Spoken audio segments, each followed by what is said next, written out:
இன்றைய நாளொரு சிந்தனை நிகழ்ச்சிக்கு உங்களை வரவேற்கின்றேன். இன்றைய நாளொரு சிந்தனை நிகழ்ச்சியில் நான் சொல்லப் போவது, பல வருடங்களுக்கு முதல் ஆதியிலே கடவுள் மனிதனை உருவாக்கினார்.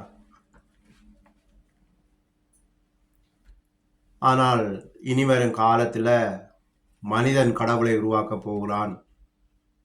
அதை பற்றித்தான் இன்றைக்கு உங்களுக்கு சொல்லப் போகிறேன்.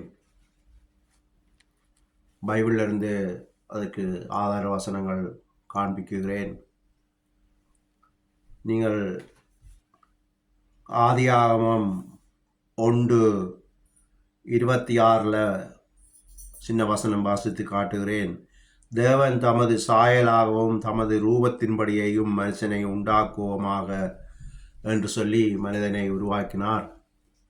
அதுக்கு பிறகு 2:7 வாசிச்சிங்கன்னு சொன்னால், தேவனாகிய கர்த்தர் மனுஷனை பூமியின் மண்ணினாலே உருவாக்கி ஜீவ சுவாசத்தை அவன் நாசியிலே ஊதினார். மனுஷன் ஜீவ ஆத்மாவானான் என்று சொல்லி வசனம் சொல்லுகிறது. ஆதியிலே தேவன் மனுஷனை உண்டாக்கினார், படைத்தார். இப்படியாக கடவுள் மனிதனை படைத்தார். அந்த மனிதன்தான் இன்றைக்கு பலகி பெருகி பூமியை நிரப்பியது. கடவுளும் ஆசீர்வதித்து தான் மனிதனை அனுப்பினார், பலகி பெருகி பூமியை நிரப்புங்கள் என்று சொல்லி. அதே மாதிரி இந்த பூமியை நிரப்பின மனிதன்தான் அறிவு பெருகி அறிவு கூடி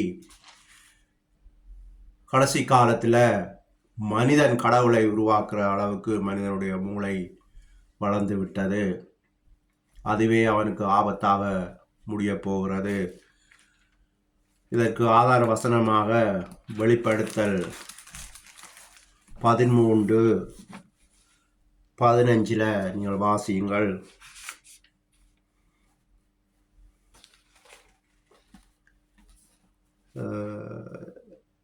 மேலும் அம்மிருகத்தின் சொரூபம் பேசத்தக்கதாகவும் மிருகத்தின் சொரூபத்தை வணங்காத யாவரையும் கொலை செய்யத்தக்கதாகவும் மிருகத்தின்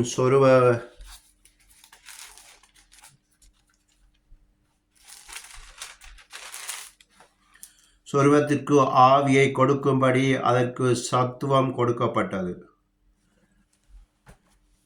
இந்த மனிதன் கடவுளை உருவாக்கப் போகிறான். இதற்கு அந்த சொருவம் என்பதற்கு ரோபோ என்று அர்த்தம். ரோபோவை இந்த மனிதன் உருவாக்கப் போகிறான். இந்த ரோபோ பேசத்தக்கதாக இதுக்கு மனிதன் ஆற்றலை கொடுக்க போகிறான், சத்துவம் கொடுக்கப்படுகிறது.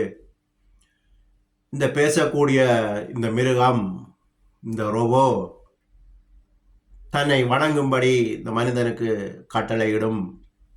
இந்த மிருகத்தை வணங்காத யாவரையும் அது கொலை செய்யும்படியான அதிகாரமும் அதுக்கு கிடைக்கப் போகிறது. அப்ப ஆதி ஆமத்தில் பார்த்தீங்க சொன்னால் தேவன் மனுஷனை உருவாக்கினார். கடைசி காலத்தில் வெளிப்படுத்தல வாசிங்க சொன்னால் மனிதன் கடவுளை உருவாக்குறார். அங்கே கடவுள் மனிதனை உருவாக்கினார், இங்கே மனிதன் கடவுளை உருவாக்குகிறார். இந்த கடவுள் தான் சனங்களை கொலை செய்யும், தன்னை வணங்காத யாவரையும் அது கொலை செய்ய போகின்றது. இது வெளிப்படுத்தல் விசேஷத்தில் இருக்கின்றது. 13:15 நீங்கள் வாசிக்கலாம். இப்படியாக கொடிய காலம் பெறப்போகிறது. மிருகத்தை, சொருபத்தை, ரோபோவை வணங்குற காலம் வருகின்றது. எனவே விழிப்பாக இருங்கள், கவனமாக இருங்கள். இதை வணங்கக்கூடாது பைபிள் சொல்லுகிறது. கர்த்தருடைய முத்திரையை நெத்தியில் தரிக்கும் வரைக்கும் தான் உலகத்தில் அமைதி சமாதானம் இருக்கும். அதற்கு பிறகு கொடிய காலம், பஞ்ச காலம், உத்தர காலம் எல்லாம் ஆரம்பித்துவிடும். எனவே இந்த ரகசியத்தை அறிந்து கொள்ளுங்கள். எந்த ஒரு சொருபத்தையும் எந்த ஒரு ரோபோவையும் வணங்காமல் கவனமாயிருங்கள். வணங்கினால் இது சாத்தான் பிசாசை கும்பிடுகிறவர்களாக மாறிவிடுவீர்கள். எனவே இந்த ரகசியத்தை அறிந்து விழிப்பாக இருங்கள். நித்திய ஜீவனை பெற்றுக்கொள்ளுங்கள். இயேசு கிறிஸ்துவை ஏற்றுக்கொண்டு அவரை விசுவாசித்தால் உங்களுக்கு ஜீவ சுவாசம் ஊதப்படும், நித்திய ஜீவன் கிடைக்கும் என்று சொல்லி இன்றைய நாள் ஒரு சிந்தனை நிகழ்ச்சியை முடித்துக் கொள்கிறேன். நன்றி, வணக்கம்.